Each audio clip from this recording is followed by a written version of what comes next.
We want to make sure that we avoid gatherings.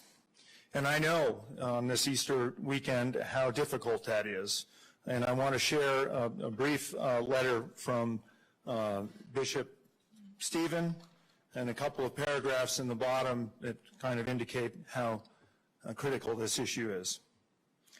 An essential value behind, he's talking about the way that Catholic Church will be dealing with Easter services. An essential value behind our decisions is solidarity. We are obligated to do all that we can to help prevent the transmission of COVID-19, especially to elderly and people with underlying health conditions.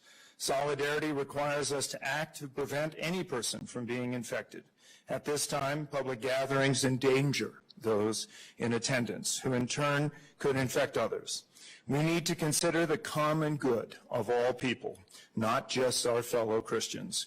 We must be co-responsible citizens. And while ceasing public religious service is a drastic measure, it will mitigate the transmission of COVID-19. This is an essential way of loving our neighbor. Initially, Italy closed the churches, and then pastors had outdoor masses. But bishops and police told them to stop.